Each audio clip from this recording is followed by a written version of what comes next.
E hoje eu quero falar sobre a importância de construir em unidade, debaixo de um propósito de Deus.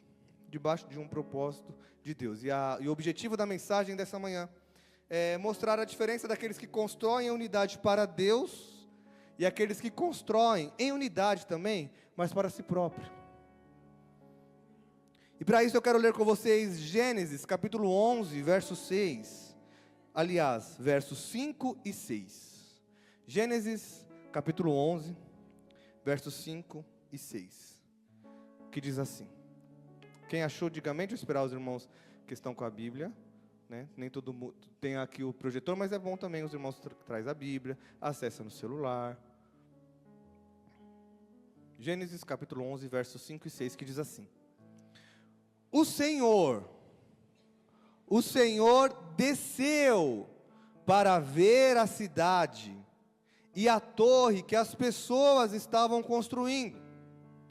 O Senhor disse: se, como um só povo, que fala a mesma língua, já começaram a fazer isso, nada do que planejam fazer será impossível para eles. Quero ler de novo essa parte. O Senhor disse: se como um só povo que fala a mesma língua, já começaram a fazer isso, nada do que planejam fazer será impossível para eles. Pai, em nome de Jesus, nós entregamos a Ti essa mensagem. Que não seja eu falando, mas que seja o Senhor. Que não seja a minha boca, mas a Tua. O Senhor já tem aberto nossos olhos e ouvidos para ver e ouvir. Então abra também nossos corações, Pai, para sentir a Tua presença, para obedecermos, Pai, a Tua palavra em tudo, em nome de Jesus, amém. Essa leitura é sobre a Torre de Babel. Todos nós conhecemos, ou a maioria de nós, conhecemos a história da Torre de Babel. Eu quero dar um pouco do contexto, do que estava acontecendo aqui, antes de introduzir a mensagem. O Senhor criou os céus e terra, criou o homem para estar perto de Deus. O pecado afastou o homem de Deus. E a partir daí, as coisas começaram a dar ruim. Se nós olharmos o coração do homem após a queda, nós vamos ver vários exemplos de erros pesados, promiscuidade, assassinato, irmão matando irmão, já no começo do mundo. Nós vemos, por exemplo, um homem que matou o próprio sobrinho porque pisou no pé dele. Matou um homem, aliás, não fala que é sobrinho, mas ele era sobrinho de Caim. Ele era da descendência de Caim. Lameque era o nome dele. E ele matou um cara porque pisou no pé dele. Pisou no pé, vou te matar. Para você ver como que estava o nível da situação. Então, Deus começou a falar, poxa, eu não criei o homem para isso. Mas tinha um homem entre eles chamado Noé. Um homem que agradava o coração de Deus, e Deus falou para Noé que mandaria um dilúvio sobre a terra. Estou resumindo, amém? Mandaria um dilúvio sobre a terra e recomeçaria de novo a partir dele. E isso aconteceu. Veio o dilúvio. Todo mundo afogado. Morreu todo mundo. Ficou Noé e seus filhos e suas noras. Seus filhos eram Sem, Cã e Jafé. Esses eram os filhos. E a partir daí surge um novo povo. Os jafetitas, filhos de Jafé. Os semitas, filhos de Sem. E os cananeus, filhos de Cã. Esses foram o início dos povos. Até então, todo mundo falava a mesma língua, todo mundo conseguia se comunicar, apesar de viverem suas heranças, seus povos de forma distinta, estava todo mundo junto ali, na mesma cultura, na mesma linguagem. Até que eles pensam em construir uma torre, chamada Torre de Babel, como você já sabe. Essa torre foi construída na planície de Sinar, onde depois, foi conhecida como a Mesopotâmia. Todo mundo já ouviu falar na Mesopotâmia? Era naquela região ali que foi construída a Torre de Babel. Então os homens queriam construir uma estrutura para alcançar a Deus ou aos deuses, alcançar aquilo que é divino. E eles queriam se tornar famosos. essa construção representa toda a mentalidade humana da época que não cessou no dilúvio. O que acontece? Um dos filhos de Noé, Cã, Sem, Cã, Jafé, certo? Cã errou contra Deus, vendo a nudez do próprio pai quando o pai estava embriagado. O pastor Samuel pregou sobre isso esses dias. Os irmãos deles foram de costa, cobriu o pai, mas ele foi de frente, dando gargalhada do pai, chamou os irmãos para rir do pai. E nisso foi lançada uma maldição sobre ele e sobre a descendência. A descendência desse rapaz que teve a ideia de construir essa torre de Babel. Então a palavra lançada de Noé sobre o filho amaldiçoou ele, e dali começou a vir uma descendência muito ruim. E eu quero falar sobre um desses homens, dessa descendência chamada Nimrod. Repete comigo, Nimrod. Quem já ouviu falar de Nimrod? Quem nunca ouviu falar de Nimrod agora, levanta a mão, deixa eu ver. Vamos ler Gênesis capítulo 10, verso 8 e 9, enquanto eles colocam na tela. Deixa eu explicar um pouco dessa torre. O formato dessa torre hoje é conhecida como zigurate. Se você colocar no Google zigurate, você vai ver o formato de diversas torres que tinha esse formato da Torre de Babel. É uma torre que começa gigante embaixo, ela vai subindo bem parecido com uma pirâmide, mas de forma ou quadrada ou redonda, e no meio dela existem templos de adoração a Deus. Então as pessoas vão subindo suas escadarias e adorando. E dentre todo esse contexto, vocês entenderam o contexto da Torre de Babel? Ok. Então, existe um homem chamado Nimrod, que eu quero ler agora com vocês o 8 e 9. Diz assim: Cush foi o pai de Nimrod. Nimrod foi o primeiro poderoso guerreiro da terra. Ele foi um valente caçador diante do Senhor. Por isso disse, como Nimrod, um valente caçador diante do Senhor. E essa leitura nos mostra um pouco de Nimrod. Ele era um homem forte, um líder, um homem valente, guerreiro. E esse diante do Senhor pode ter duas interpretações. Primeiro, 2 pontos teológicos que historiadores falam, tá? Primeiro possa ser que Nimrod era um homem que temia ao Senhor, um homem que adorava a Deus, mas em algum momento da sua história, talvez por ser forte demais, talvez por ser levantado até pelo Senhor como um grande guerreiro, ele foi muito engrandecido, e isso tomou o seu coração, para que ele pudesse querer ser um Deus. Isso se revela porque Nimrod foi um dos primeiros ídolos a ser adorado em Gênesis. Quando você pega a história desse período, você vê que Nimrod virou praticamente um Deus para eles. Então possa ser que tenha tomado o coração, toda a fama, toda a potência que ele tinha, arrebatou seu coração ao ponto de ele querer ser como Deus. E a segunda hipótese para Nimrod é que, de fato, ele já cresceu com raiva de Deus. Porque essa palavra, no original, quando fala um caçador diante de Deus, possa ser que ele seja aquele que caça a Deus para destruí-lo, ou seja, aquele que quer derrubar a Deus. Então nós temos essas duas traduções. De qualquer forma, independente da tradução, nós entendemos que, quando fala de Nimrod, fala de alguém que queria uma fama para si próprio, queria uma glória para si próprio, queria um povo para chamar de seu, e queria esse povo perto dele. Era um tirano, ele se transformou num tirano, um ditador, alguém que ditava a regra e todo o povo seguia ele como um grande líder. Esse era Nimrod. Talvez você nunca tinha ouvido falar. Vou fazer uma série só falando de gente desconhecida na Bíblia. Tem um monte de gente desconhecida na Bíblia que tem uma história muito fantástica. Então esse era Nimrod, ele era visto como uma figura de autoridade, ele liderou os projetos de Babel, e o motivo dele era justamente orgulho e rebelião contra Deus, ou porque ele se rebelou durante a caminhada, ou porque ele já foi criado para ser um cara contra Deus, e por isso ele tem uma figura de anticristo. Vocês estão comigo? Estou dando uma explicação aqui antes de entrar nesse contexto do que eu quero dizer. Então ele tinha uma figura de anticristo, porque Nimrod, ele era rebelde contra Deus, e ele fez com que o povo todo tivesse uma desobediência direta à ordem de Deus. Porque quando Deus cria o povo, fala: crescei, multiplicai, percorrei pela terra. A ordem de Deus era para que o povo saísse um de perto do outro, para que populasse a região, as regiões. Então eles tinham mesmo que pegar suas famílias, pegar seus parentes e ir embora, sair de perto um do outro. Só que Nimrod, ele fez uma desobediência contra Deus. É melhor todo mundo juntinho, porque vai que vem um outro dilúvio, vai que Deus queira matar todo mundo. Ele tinha uma frase sobre Deus ser mal, porque Deus destruía. Parece alguma coisa diferente dos dias de hoje,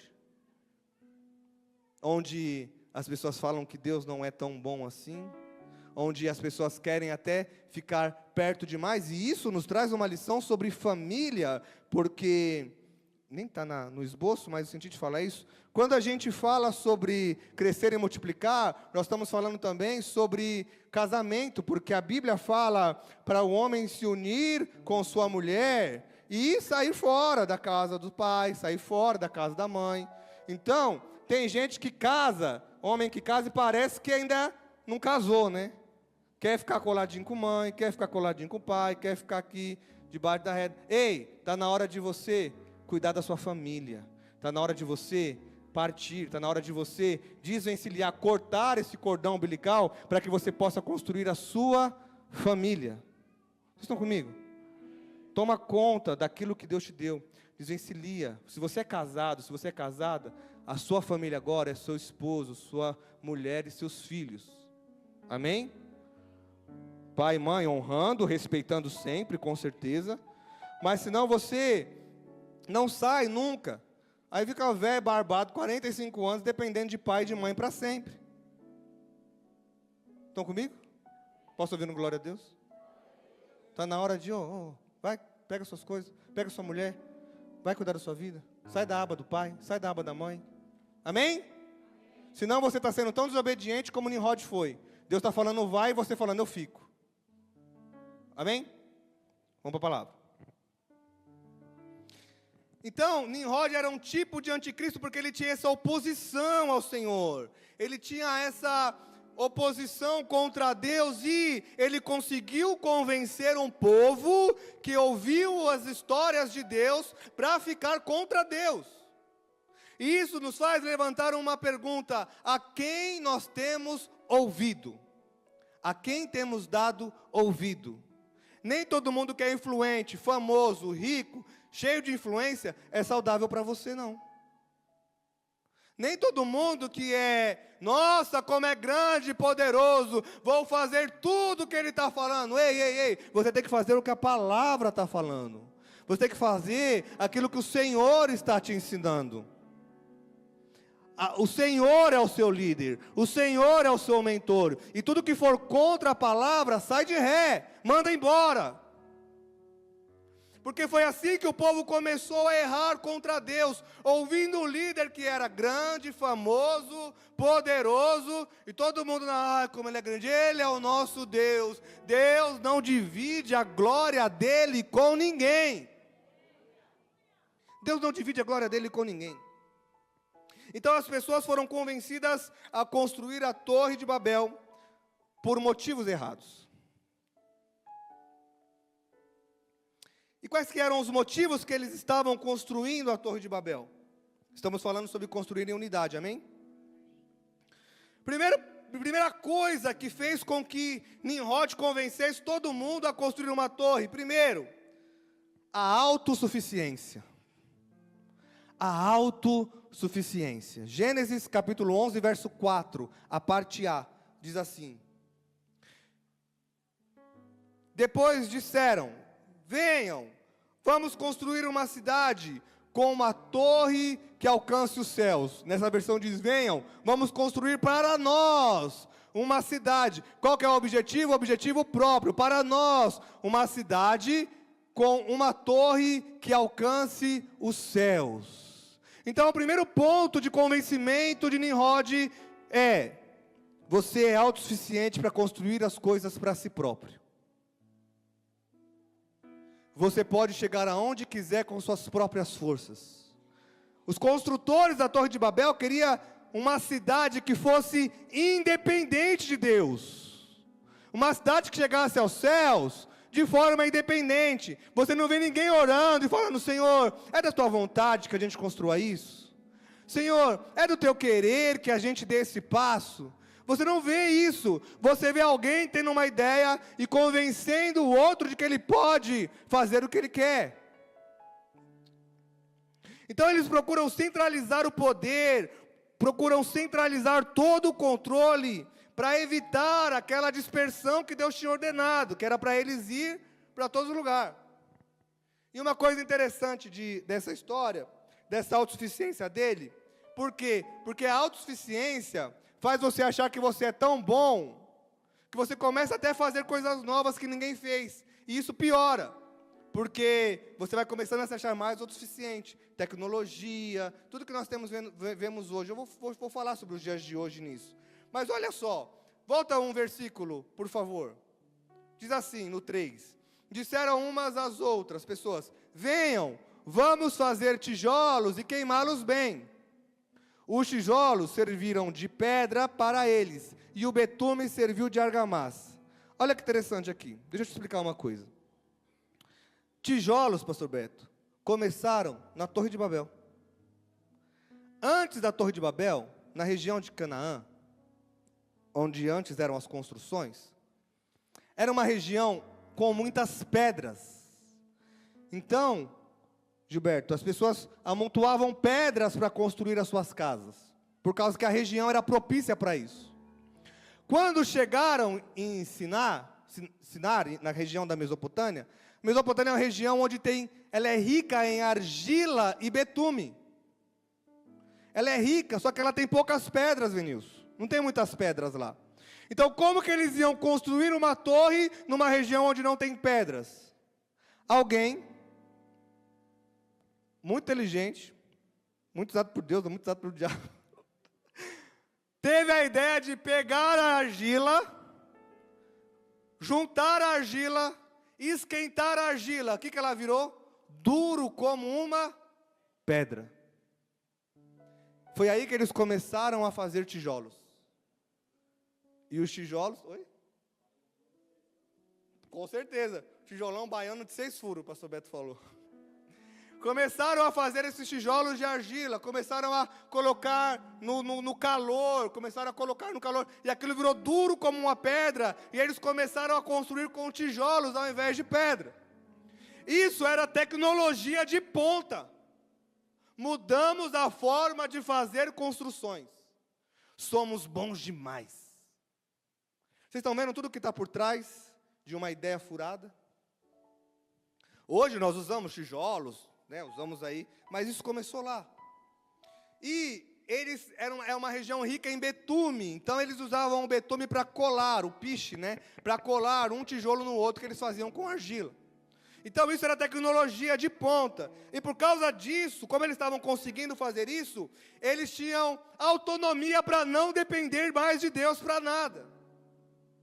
Autossuficiência. Segundo ponto, eles queriam fama e reconhecimento. Parte B do versículo 4, por favor.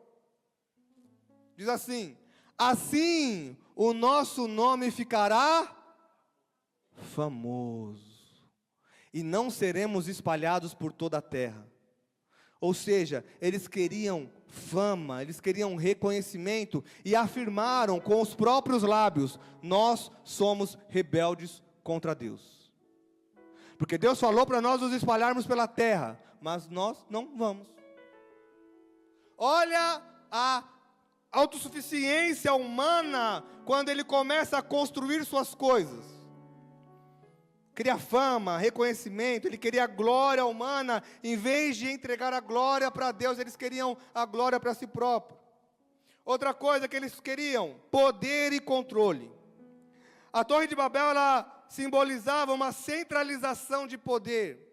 Quando a gente escuta hoje sobre nova ordem mundial, isso é história antiga, gente.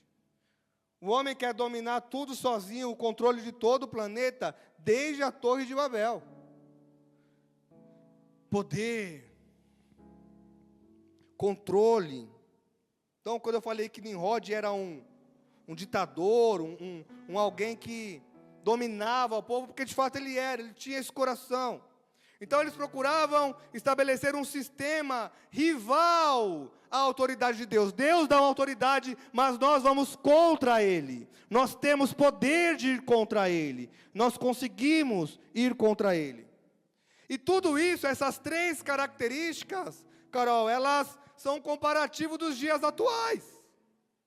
Porque nos dias atuais, infelizmente, os motivos errados fazem com que as pessoas construam suas próprias torres de Babel. Hoje o homem, a gente vê nos dias de hoje, a autossuficiência humana. Nossa sociedade moderna tem uma forte tendência a depender daquilo que é humano, para não depender de Deus nunca.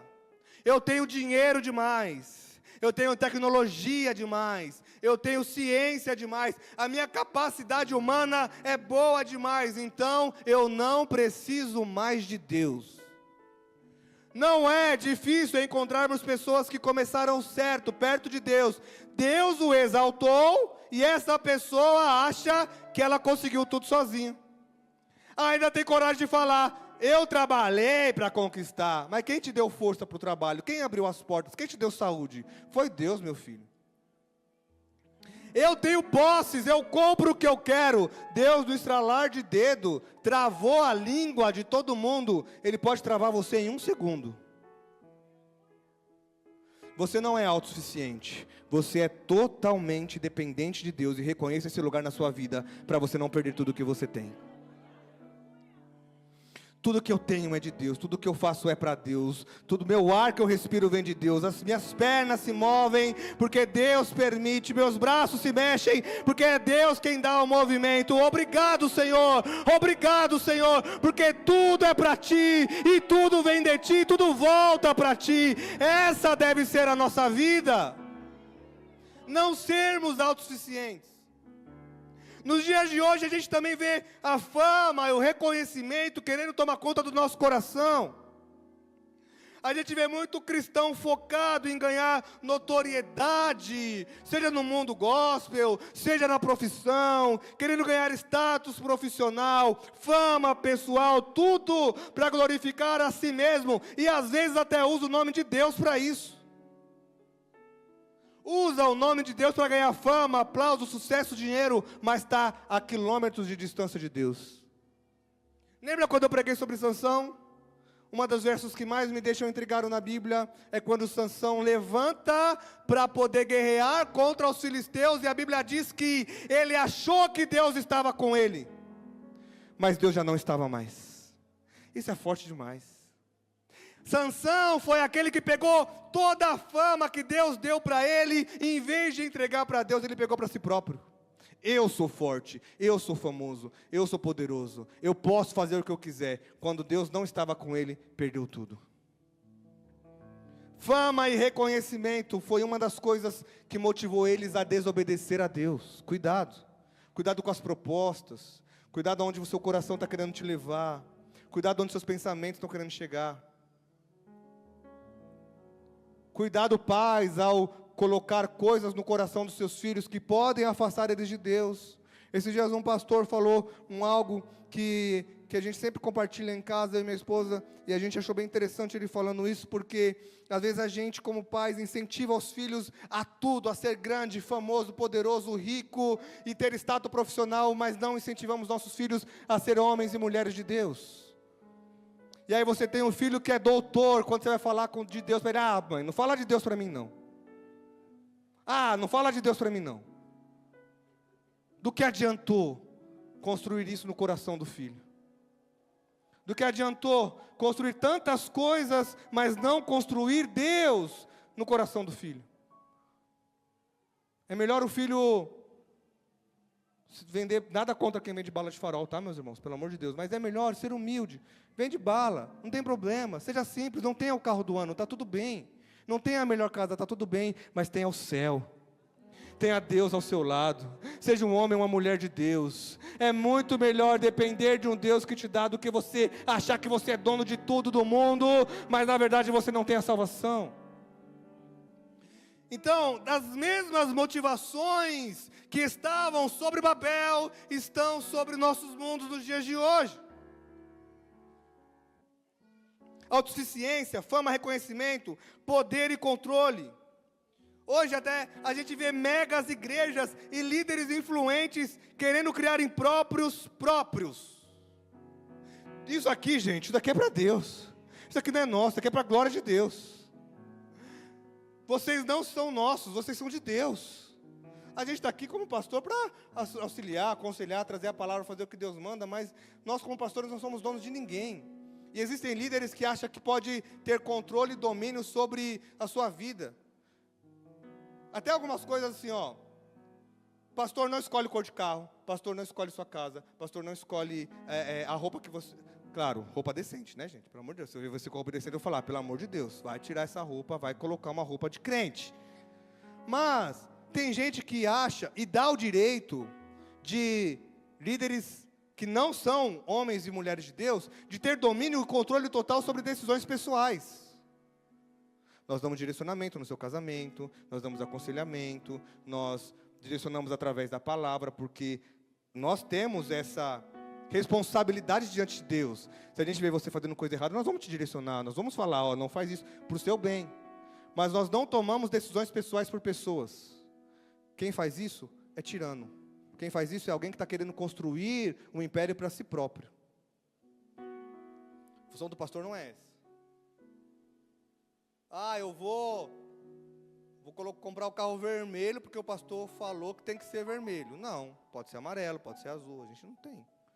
Vou comprar a casa com porta redonda porque o pastor falou que Deus passa pela porta redonda, não pela porta quadrada. Mentira, heresia, não tem nada a ver. Vocês estão entendendo o que eu quero dizer, gente? Hoje a gente vê querendo poder e controle em todos os lugares. O governo quer poder e controle. O seu chefe quer poder e controle. Líderes que eram para ser espirituais querem poder e controle. Não, isso é sentimento de Nimrod. Isso é sentimento de Babel. O poder e o controle está na mão do Deus vivo, Criador dos céus e da terra. E somente a Ele a glória. Então nós entendemos aqui os 3 motivos principais para construírem a Torre de Babel. Estão comigo? Esses eram os 3 motivos principais. Tudo para ficar longe de Deus. Estavam começando a construir coisas para si próprio. E aí, durante esse discurso bíblico da Torre de Babel, o próprio Deus, Marcelo, lança um segredo fundamental para a vida humana, que está no próximo versículo. Gênesis, capítulo 11, verso 6. Diz assim. Antes, volta no 5, rapidinho, só para falar uma coisa. Olha que interessante. Os homens queriam fazer algo grande para chegar até Deus, né? Deus olhou do céu e falou, não estou conseguindo ver isso, deixa eu descer lá. Nada que você faça de grandioso é grande demais para chamar a atenção de Deus. Deus é muito maior do que todas as coisas. Eu não entendo essa mania de querer se achar grandão. Deus falou assim, não estou vendo, vou ter que descer lá. Vou ter que ir lá. Olha o homem dando trabalho aí, deixa eu lá. Mas está tão pequenininho, está tão pequenininho. Eles estão falando que é grande, mas é tão pequenininho que eu tenho que descer lá para ver. Aí Deus teve que descer lá para ver. Aí olha o próximo versículo, verso 6. O Senhor nos dá um segredo.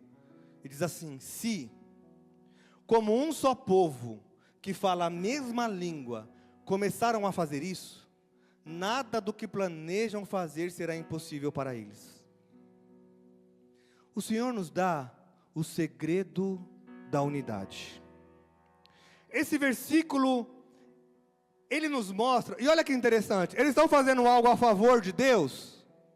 Eles não estão fazendo nada a favor de Deus, eles estão fazendo algo contra Deus, mas Deus tem a unidade como princípio, independente se é para Deus ou não, Deus não quebra princípio. Deus está falando aqui, unidade constrói. Eles estão fazendo algo contra Deus, mas Deus está falando, eles vão conseguir. Não que eles consigam derrubar Deus, amém? Mas eles conseguem construir, porque estão juntos. falando a mesma língua, o mesmo pensamento, o mesmo propósito, todo mundo andando para o mesmo destino. Nada pode parar um povo unido. Deus sabe que Ele é indestrutível, mas o homem vai se achar grande demais. Então Deus olha para aquilo e Deus solta uma chave, um segredo, como que fala uma chave, que fala um código? Os coaches, né, falam, pega o código. Mas Deus dá esse lembrete para nós, e gente, isso me chama muita atenção, porque isso saiu da boca de Deus. Não foi alguém ensinando para o povo. O próprio Deus disse, quando o povo está junto, eles conseguem construir. Eles conseguem fazer aquilo que julga ser impossível. Está falando assim, nada do que planeja fazer será impossível para eles. Olha o que o Senhor nos ensinou para nós agirmos como igreja. Unidade. Nada pode parar uma igreja unida, nada pode parar um povo unido, nada pode parar uma família unida. Então a unidade aqui, ela se torna um princípio de conquista, que é declarado pela própria boca do Senhor. Quando estamos falando a mesma língua, perseguindo o mesmo objetivo, o Senhor nos dá poder para alcançar grandes coisas. Então quando Deus vê isso, Ele toma uma decisão. Próximo versículo. Venham, desçamos e confundamos a língua que falam. Deus também tem um princípio de unidade no céu. Deus não estava sozinho. A Trindade estava junto.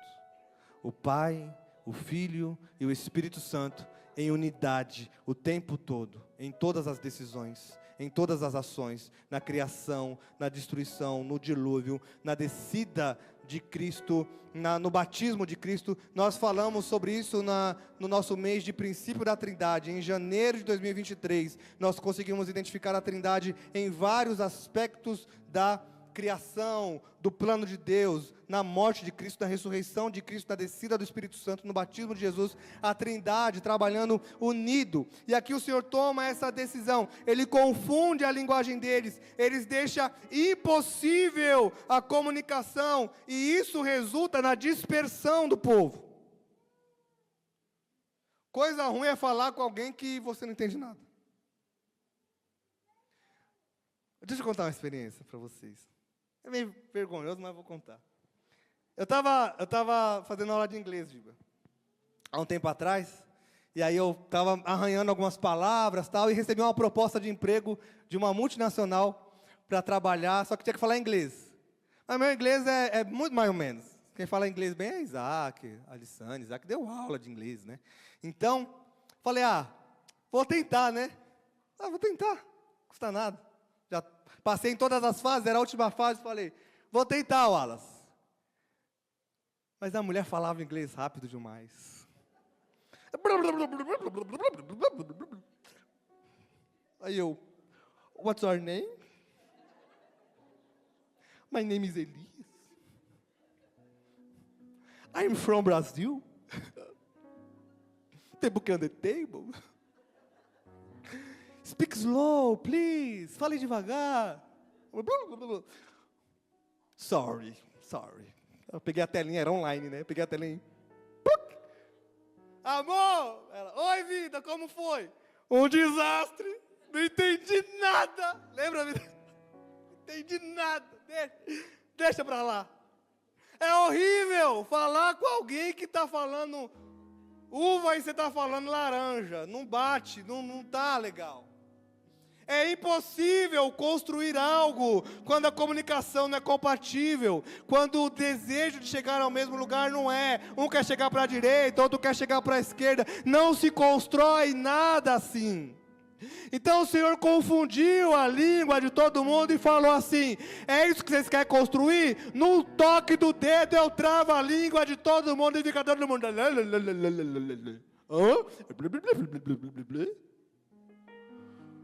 Começaram a se confundir todo. Então essa intervenção mostrou que o plano dos homens não poderia prevalecer nunca sobre uma vontade de Deus. Vocês estão comigo? Então com essa confusão nada avança. Isso também é uma lição para nós, com confusão, nada avança. Toda obra é paralisada quando não existe alinhamento de propósito, de destino, de linguagem. Então a confusão dessas línguas resultou num desentendimento e numa separação. E agora eu vou correr. Mas preste atenção. O plano de Deus nunca é de destruir. O plano de Deus nunca é de destruir. O plano de Deus nunca é gerar desunião. O plano de Deus nunca é gerar afastamento de pessoas. Porque Deus é um Deus que constrói. Deus é um Deus que une. Deus é um Deus que aproxima. Porém, Deus odeia a rebelião. A Bíblia fala que a rebelião ou a rebeldia, ela é como um pecado de feitiçaria. Isso é gravíssimo. Quando você rebela contra Deus, é como se estivesse agindo como uma bruxa queca num balde de aranha, assim, ó. É a mesma coisa. Uma fumacinha verde do pica-pau, né? É a mesma coisa. Quando você é rebelde ao seu pai, é a mesma coisa de você estar fazendo uma feitiçaria. Olha a gravidade da rebeldia. A rebeldia é algo tão grave que expulsou o diabo do céu ao ponto de uma condenação eterna para o inferno. Deus odeia a rebeldia. Mas Deus, Ele sempre tem um plano de consertar o que o homem estraga. Deus é maravilhoso. Isso merecia um glória a Deus bem alto. Deus sempre tem um plano para consertar aquilo que o homem estraga. Em Gênesis o homem estragou tudo.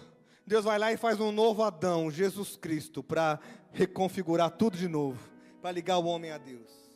Nimrod quis destruir tudo. Aí Deus chama Abraão. Logo depois da Torre de Babel, surge um homem no qual Deus acha graça nele. Esse homem vivia a referência de Nimrod, porque a família de Abraão construía ídolos. Nimrod foi o primeiro ídolo. E Abraão tinha mais de 780 deuses para escolher. E a família de Abraão construía esses ídolos. Deus chega em Abraão, chama ele, fala: sai da sua terra e da sua parentela e vá para o lugar que eu te mostrarei. Em Gênesis 12, verso 2 e 3, Deus faz uma aliança com Abraão e diz assim: farei de você um grande povo. Gênesis 12, 2. Farei de você um grande povo e o abençoarei. Aquilo que Nimrod buscava pelas suas próprias mãos, Deus faz a promessa para Abraão, que através de Deus faria o nome dele famoso. Nimrod queria ser famoso, mas Deus traz fama para quem Ele quer, porque todo o poder está na mão dele. Ele falou: Nimrod foi destruído, mas você, Abraão, vai ser famoso. Tornarei famoso o seu nome, e você será uma bênção. Próximo.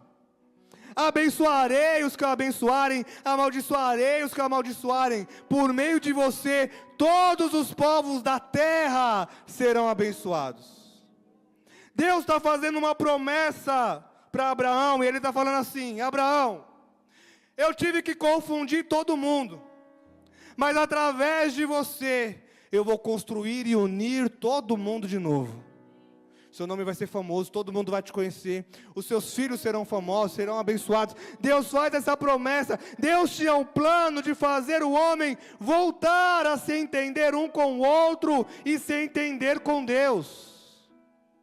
Vocês estão comigo? E aí a Bíblia toda começa a nos mostrar uma vontade de Deus, fazer o homem se ligar a Deus de novo, fazer o homem se ligar um com os outros. Deus queria de novo que a gente falasse a mesma língua. Deus queria que a gente voltasse a falar igual e todo mundo entendesse. Principalmente as coisas sérias da vida. E aí em Miqueias capítulo 4, do 1 ao 2, Deus faz uma promessa e diz assim: nos últimos dias, Deixa eu ler nessa versão, vou do 1 ao 2, vou ler aqui na NVI. Nos dias que virão, o monte do templo do Senhor será estabelecido como principal. Vai ser a Torre de Babel? Não, vai ser o templo do Senhor que será construído e edificado. E esse templo do Senhor será elevado acima das colinas.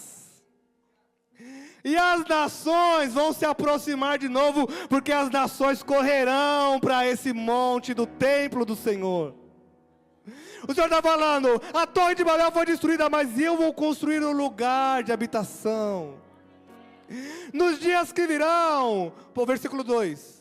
Muitas nações virão dizendo, venham, o que a gente vai fazer? Vamos subir ao monte do Senhor, vamos subir ao templo do Deus de Jacó, e o que Ele vai fazer? Ele vai nos ensinar os seus caminhos, para que andemos nas suas veredas, pois a lei virá de Sião, e a palavra do Senhor virá de Jerusalém.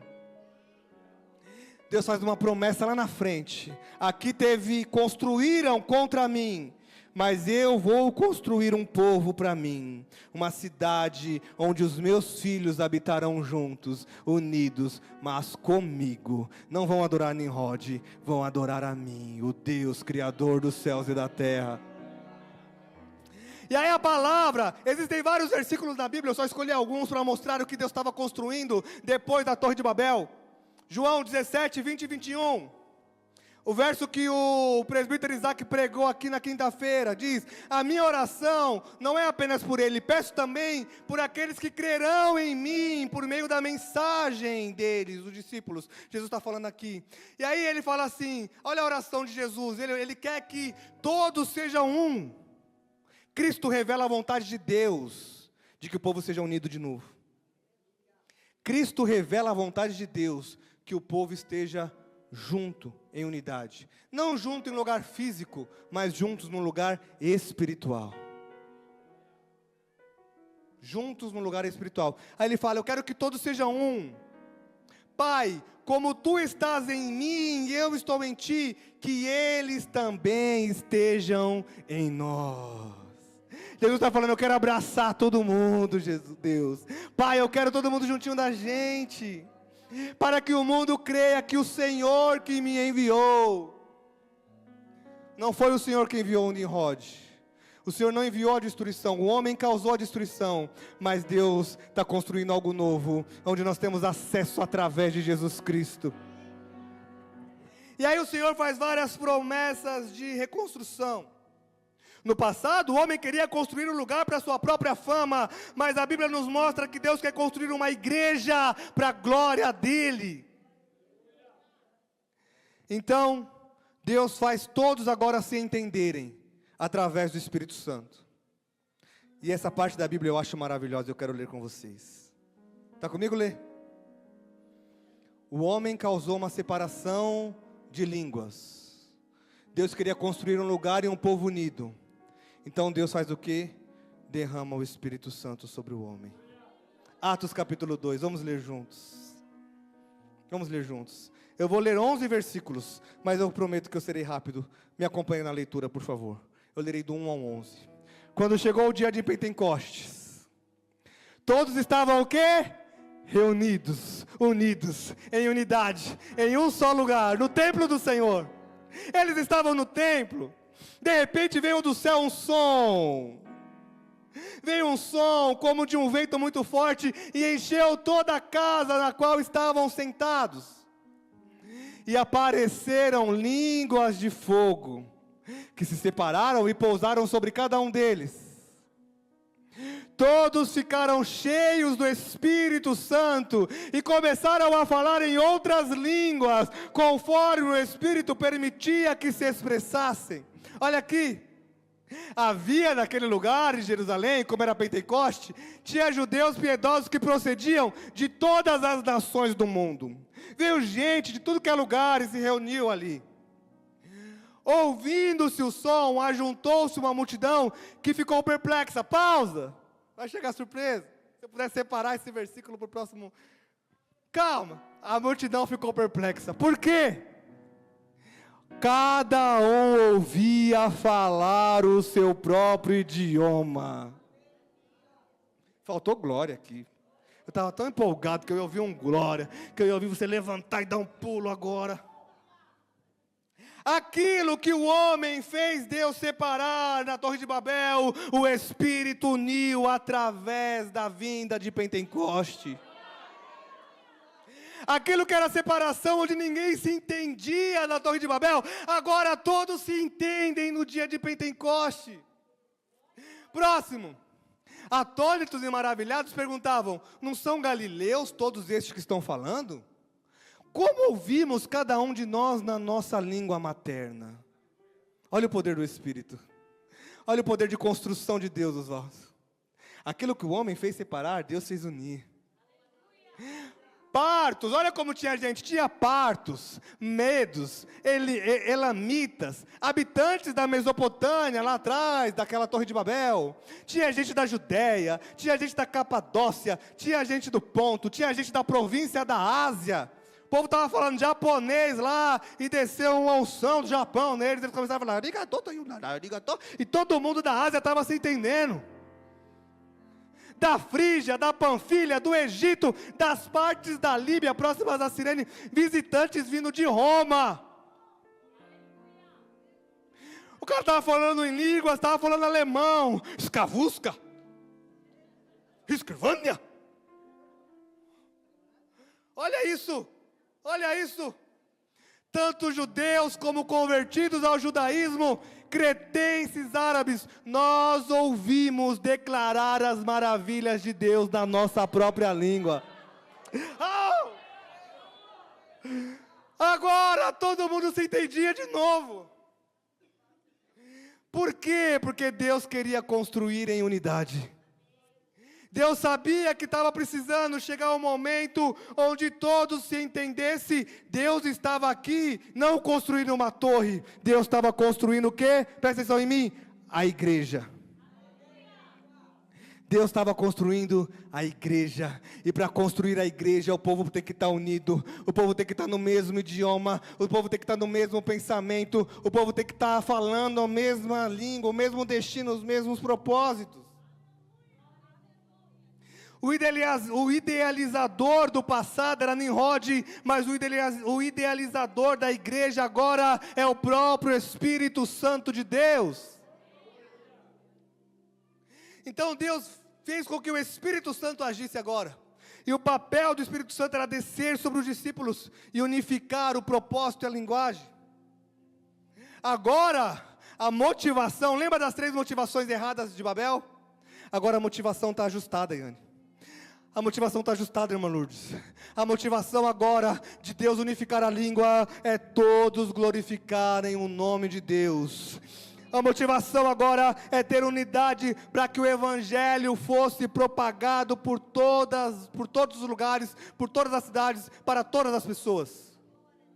Todo mundo agora é entender o Evangelho de Cristo Jesus. A partir do dia do Pentecoste, 3 coisas aconteceram. A unidade em Cristo, ou seja, a descida do Espírito Santo trouxe unidade entre os crentes, independente da língua nativa. Independente de qual língua foi atribuída para você na Torre de Babel, você vai entender o que eu quero dizer. E eu estou falando de Jesus. Todo mundo entende. O que mais aconteceu? O crescimento da igreja. Depois desse dia de Pentecoste, Atos capítulo 2, verso 41. Verso 41, por favor. Mais de 3.000 pessoas se converteram ao Evangelho. Os que aceitaram a mensagem foram batizados. E naquele dia houve um acréscimo ao número de seguidores de aproximadamente 3.000 pessoas. Deus não teve que fazer que nem Nimrod, convencer na tirania, convencer na ditadura, convencer na força do braço, ou você me obedece ou você morre. Através do Espírito, o Espírito Santo convenceu do pecado, da justiça e do juízo, e todos foram convertidos. Através do Espírito Santo, a pregação, a igreja cresceu e a pregação do Evangelho começou a se expandir para todos os lugares. Os discípulos foram capacitados para pregar o Evangelho em todas as nações. Então, já estou concluindo. Se os irmãos quiserem se arrumar para a ceia. O que esses dois eventos nos mostram? Primeiro, Babel é uma unidade sem Deus, que resulta em confusão e em dispersão. Babel é um lugar de dispersão, porque eles estão unidos, mas estão sem Deus. E Pentecoste, o que representa? A unidade com Deus. Resulta no crescimento, resulta na edificação. Então, nós precisamos estar no mesmo propósito, no mesmo pensamento, para construir algo duradouro para o reino de Deus. Construir em unidade. E aí, após esse Pentecoste, vem a conversão de Paulo, e Paulo, inspirado pelo Espírito, nos ensina muito. E escrevendo a carta aos Efésios, no capítulo 4, no verso 3 e 6, ele diz o seguinte, ele nos dá uma recomendação como igreja agora. Ele diz assim, até o 6, façam todo esforço, ou seja, usem as suas forças máximas possíveis, para quê? Para conservar a unidade. A unidade de quem? Do Espírito, pelo vínculo da paz. Usa todo esforço. Eu preciso me esforçar para ficar em paz com você, em paz com você, em paz com você, Yane. Você mais ou menos, brincadeira. Faça esforço para viver em unidade, para que tenha paz. Próximo.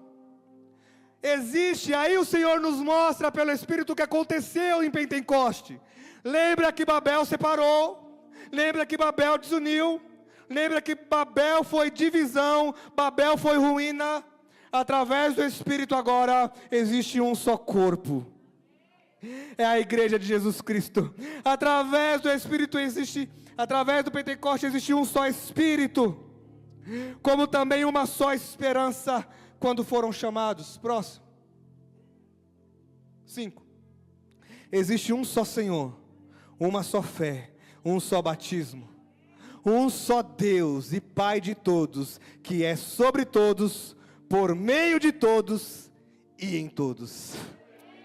Ele é sobre nós, Ele está aqui em cima, mas Ele também está no meio de nós, e Ele habita em nós, aleluia, o Espírito Santo que nos une, uma só língua, um só pensamento, um só Deus, e agora nós adquirimos uma nova vida em Jesus, em Deus.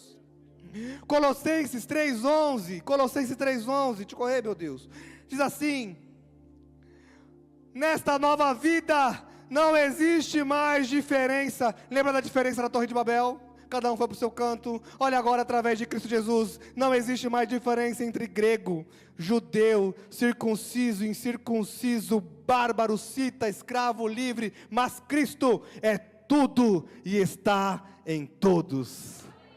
Aleluia! A unidade pelo Espírito, o nosso trabalho em unidade agora é para morar na cidade que Deus construiu para nós. Então nós como Igreja Avenilson trabalhamos em unidade para juntos morarmos no lugar que Deus está construindo, o Monte Santo do Senhor, onde seremos levados nas alturas e habitaremos com Ele na glória. Aleluia. O que nos une hoje é o Espírito Santo. Eu vou ler só mais 2 versículos e eu termino. Hebreus 11:10. Hebreus 11:10 está falando justamente que Deus agora é o construtor que nos une para o seu propósito. E Ele está falando sobre Abraão. Ele está falando assim, pois Abraão esperava agora, não uma cidade Torre de Babel, mas ele estava aguardando uma cidade que tem alicerces, cujo o arquiteto e construtor não é Nimrod, mas construtor e o arquiteto é o próprio Deus. Deus falou assim, Nimrod, você é servente, meu filho. Eu sou, nada contra servente. Eu sou arquiteto, engenheiro e construtor. Então era essa cidade que Abraão esperava. E aí Hebreus 11:16 está falando sobre aqueles que não buscavam as coisas da terra. E diz assim, Hebreus 11:16.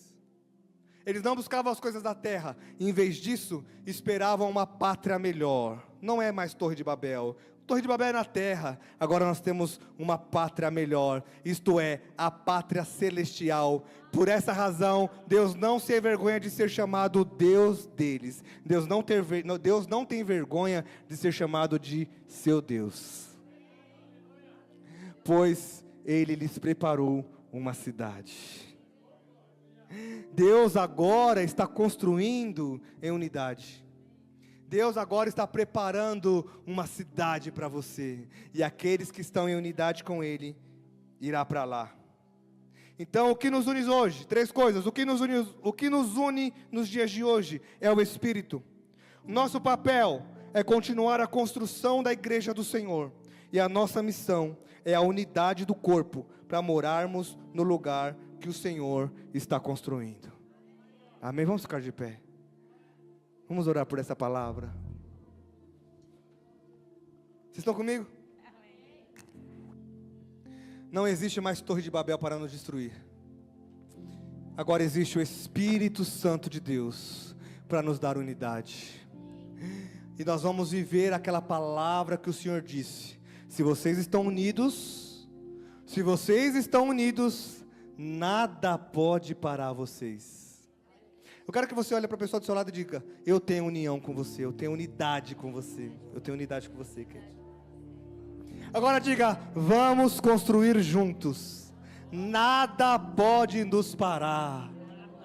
Porque essa unidade, Vinícius, não é humana, essa unidade é feita pelo Espírito Santo de Deus. E em Cristo nós podemos todas as coisas.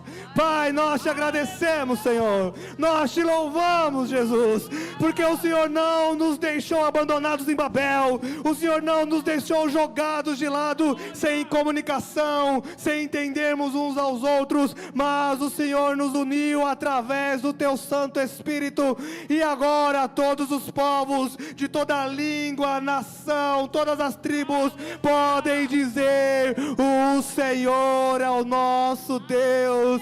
O seu nome é pregado em todos os lugares, e queremos ser os pregadores do teu evangelho em todas as nações. Pai, todos entenderão através de nós que existe unidade no corpo de Cristo. Eu te peço por essa igreja, eu te peço por cada um, que nós como igreja, obreiros, diáconos, presbíteros, evangelistas, missionários, que nós como igreja do Senhor, que nós como igreja CEPAC, possamos viver a unidade do corpo de Cristo para sempre, em nome de Jesus, amém.